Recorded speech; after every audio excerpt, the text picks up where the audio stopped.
Quand un élu décide de se taire dans la chair, le monde spirituel s'agite. Ce n'est pas une simple abstinence, ce n'est pas une question de morale ou de religion, c'est une déclaration de guerre. Le corps se tait, mais l'esprit crie. Ce silence charnel, c'est un tonnerre dans les lieux célestes. L'enfer le sait. Quand un élu ferme la porte du plaisir, il ouvre la porte de la puissance. Ce que beaucoup appellent abstinence est, pour un élu, une arme redoutable. Car derrière chaque désir refusé, il y a une autorité qui grandit. Derrière chaque tentation vaincue, il y a un démon qui recule. L'enfer ne tremble pas quand tu pries par habitude. Il tremble quand tu refuses la chair, quand tu dis non à ce que tout le monde dit oui, quand tu choisis la sainteté là où la chair réclame sa place. C'est là que le combat commence. Ce n'est pas contre la sexualité, mais contre les chaînes invisibles qui veulent dominer ton esprit. Le diable ne craint pas ta beauté, ni ta voix. Il craint ton silence. Il craint le moment où tu choisis de ne plus nourrir le feu de la chair, car il sait que tu nourris un feu plus dangereux, celui de l'esprit. Quand un élu cesse d'avoir des relations sexuelles, ce n'est pas seulement un acte de discipline. C'est une révolution spirituelle. C'est un cri muet qui déchire les royaumes de ténèbres. Les anges se lèvent, les démons se dispersent. Car l'enfer sait qu'un élu pur devient imprévisible, inaccessible, invincible. Tu n'as peut-être pas conscience du bruit que ton silence provoque. Mais chaque fois que tu refuses la tentation, le ciel t'applaudit. Chaque fois que tu dis non à la chair, le royaume des ténèbres se fissure.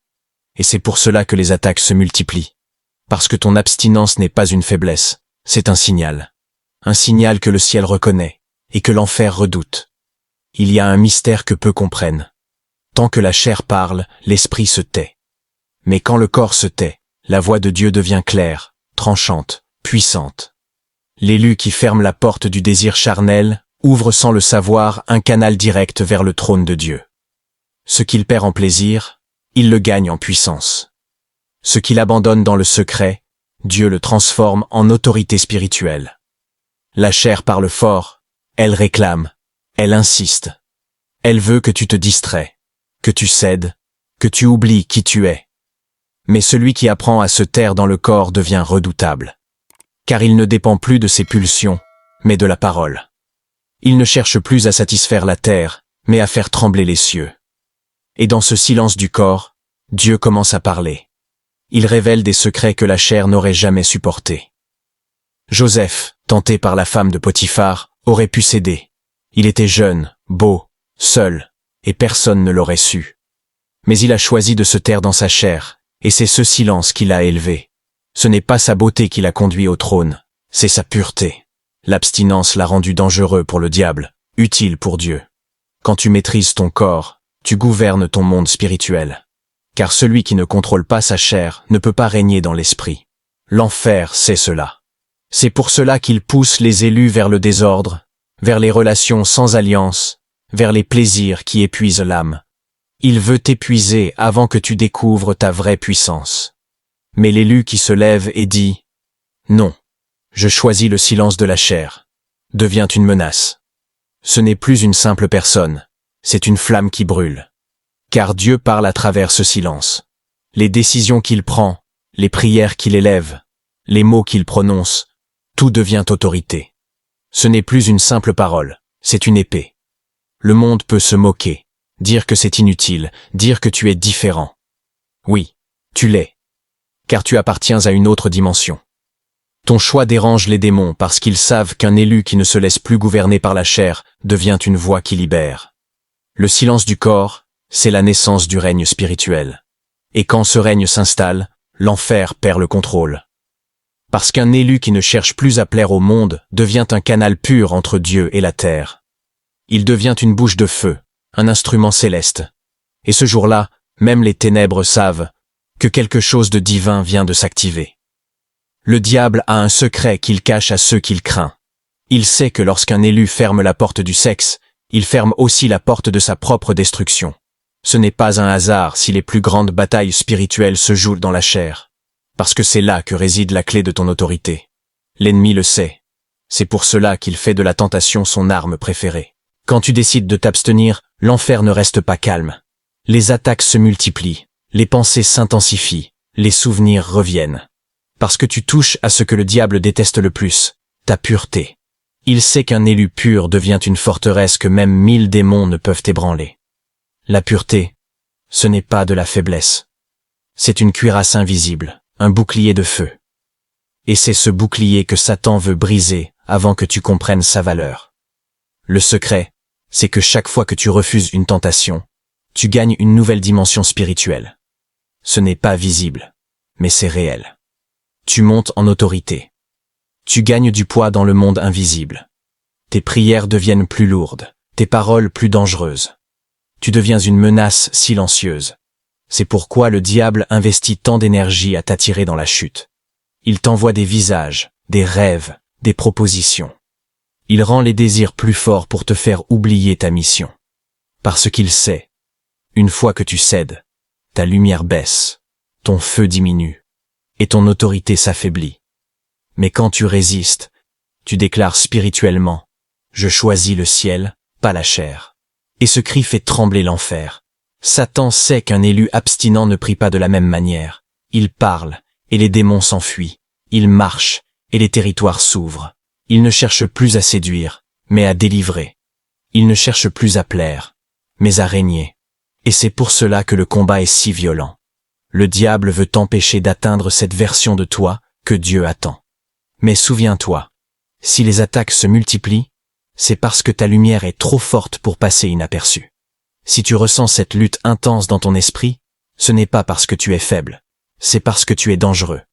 L'enfer ne combat pas les indifférents, il combat les élus. Et quand un élu choisit la pureté, Satan panique. Car dans le royaume de Dieu, l'abstinence n'est pas un manque, c'est une arme. Une arme silencieuse, invisible, mais dévastatrice. Et le diable le sait, celui qui vainc la chair devient invincible dans l'esprit.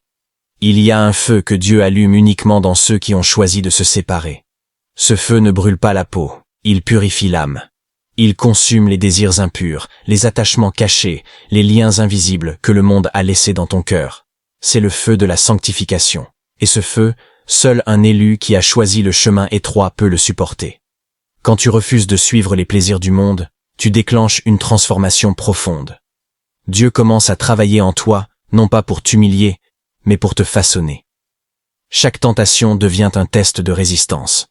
Chaque solitude devient une école. Tu apprends à dépendre de Dieu, pas de tes émotions. Tu apprends à aimer sans toucher, à désirer sans pécher, à exister sans céder. C'est dans ce feu que naissent les vrais serviteurs, les vrais prophètes, les vrais instruments du royaume. Mais ce feu n'est pas doux. Il te brûle de l'intérieur. Il révèle ce que tu cachais. Il t'oblige à voir tes faiblesses, à te détacher de ce qui t'empêche d'être entièrement à Dieu. Parfois tu pleures, parfois tu doutes, parfois tu veux tout abandonner. Mais dans le silence de tes larmes, Dieu façonne une armure invisible. Il te rend fort. Il t'enseigne à combattre sans crier. La sanctification n'est pas une décoration spirituelle, c'est une arme. C'est le feu qui distingue ceux qui servent Dieu de ceux qui parlent seulement de lui. Quand tu marches dans la pureté, ton atmosphère change. Tu n'as pas besoin de parler fort, ton esprit dégage quelque chose que les ténèbres ressentent. Là où tu entres, les esprits impurs reculent. Ce n'est pas ton nom qu'ils craignent, c'est ton feu. Plus tu restes pur, plus tu entends la voix de Dieu. Parce que la chair brouille les fréquences du ciel. Mais quand tu la fais taire, la parole devient claire. Dieu te parle avec précision. Il te révèle des choses que d'autres n'entendront jamais. Tu commences à discerner, à voir, à comprendre. Et c'est là que ton autorité atteint un autre niveau. C'est pour cela que l'enfer te combat autant. Parce que Satan sait qu'un élu sanctifié devient une lumière qui aveugle. Il n'a plus besoin de se défendre. Sa simple présence expose les ténèbres. Il devient feu, il devient lumière, il devient canal de puissance. Et ce feu-là, personne ne peut l'éteindre, car c'est Dieu lui-même qui l'a allumé. Alors si tu ressens ce feu, ne le fuis pas. Laisse-le brûler ce qui doit mourir. Car plus tu te purifies, plus tu t'approches de ton véritable appel. Le feu de la sanctification, c'est la preuve que Dieu t'équipe pour un combat que l'enfer ne pourra pas gagner. Choisir la pureté n'est jamais facile. C'est un chemin solitaire, parsemé de tentations, de moqueries et de frustrations. Les élus qui s'abstiennent paient un prix que peu comprennent. Ils voient leurs amis céder facilement, leurs contemporains suivre leurs désirs sans lutte.